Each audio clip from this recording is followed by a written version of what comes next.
Mga idol, kasabay nga po ng paglabas ng balitang makikipag-meeting na nga po si Dwight Howard sa Golden State Warriors ay nagsalita na rin naman nga ito patungkol sa kanyang sitwasyon.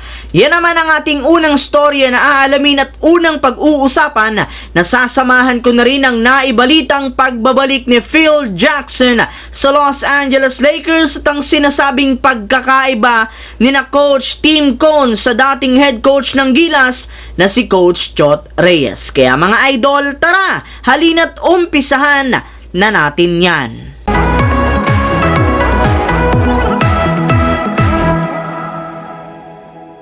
Naibalita na nga po mga idol ngayong araw ng sikat na insider na si Shams Charania ng The Athletic na kakausapin at makikipag-meeting na nga po ang mismong front office ng Golden State Warriors sa 8-time All-Star na si Dwight Howard next week patungkol sa posibilidad na pagkuha nila sa kanya ngayong off-season. Alam naman nga po ninyo na simula nga po na mag-umpisa ang off-season, binalak na nga talaga ni Dwight Howard na bumalik muli sa loob ng NBA. Sa katunayan, ginagawa nga nito ang lahat ng kanyang makakaya upang kunin siya ng mga team sa pamamagitan ng pagpapapansin at pagpapabango ng kanyang pangalan sa kanyang mga ginagawang interview.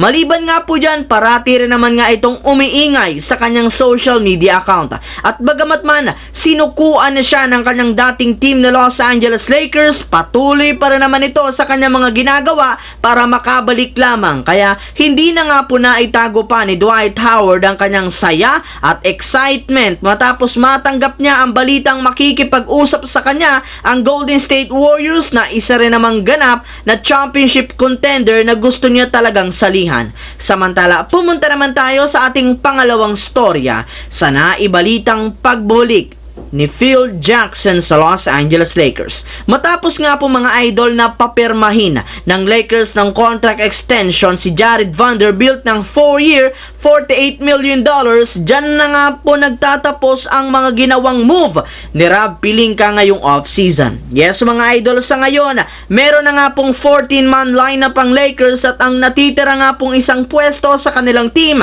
ay nakalaan na sa buyout market o di kaya sa darating na trade deadline. Sa ngayon, nabuo na nga po ni Rob Pelinka ang bagong kupunan ng Lakers at handa na nga sila na isabak ito sa training camp at ngayon naman, oras na ng kanilang team owner na si Johnny Buss na pabalikin sa kanilang prangkisa ang kanilang dating head coach na si Phil Jackson. Ayon nga po mga idol sa isang report, kinakausap na nga po ng team owner ng Lakers si Phil Jackson para maging kanilang team consultant para sa kanilang darating na season. Binabalaka na rin naman nga po ng Lakers na gamitin ang signature play nito na triangle offense, kaya kailangan nga talaga ng kanilang team ang presensya ng isang Phil Jackson. Habang dumiretso naman tayo sa ating huling storya sa sinasabing pagkakaiba ni na Coach Tim Cone sa dating head coach ng Gilas na si Coach Chot Reyes. Ilang araw pa lamang mga idol ang nakaraan mula ng hawakan ni Coach Tim Cone ang Gilas Pilipinas, hindi na nga po naiwasan pa ng ilang mga fans na ikumpara siya sa dating head coach ng ating national team na si Coach Chot Reyes. Ayon nga po sa kanila, mukhang mas maganda nga po ang pamamalakad ngayon ni Coach Tim Cone, gayong puro mga positibo at magagandang salita ang sinasabi nito patungkol sa ginagawa ng kanyang mga players sa kanilang practice, hindi kagaya noon na bago simula ang kanilang ensayo ay magkakaroon muna nga po ng drama ang kanilang kupunan dahil sa mga hindi magagandang salita na sinasabi ni Coach Chot Reyes sa kanyang mga players na nakaapekto talaga ng husto sa kanilang kupunan. Kaya mukhang ayon nga sa mga fans, mas magiging maganda ang lagay ngayon ng Gilas Pilipinas kumpara noon.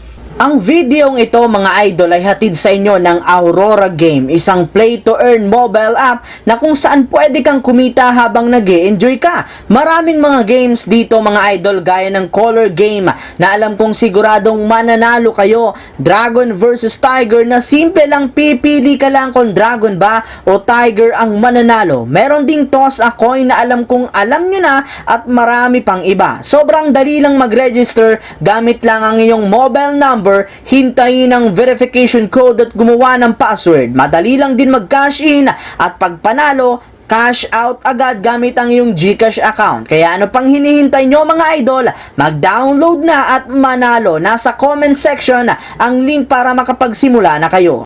So yun lamang mga idol ang ating bagong video ngayon na ating pinag-usapan dito. Once again, this is your J-Zone TV. Huwag kalimutang mag-like at syempre mag-subscribe. Pindutin ang notification bell sa akin channel para lagi kayo maging updated sa mga videos na inilalabas ko. I-follow nyo na, bisitahin at i-like ang ating Facebook page, J-Zone TV. Maraming salamat mga idol.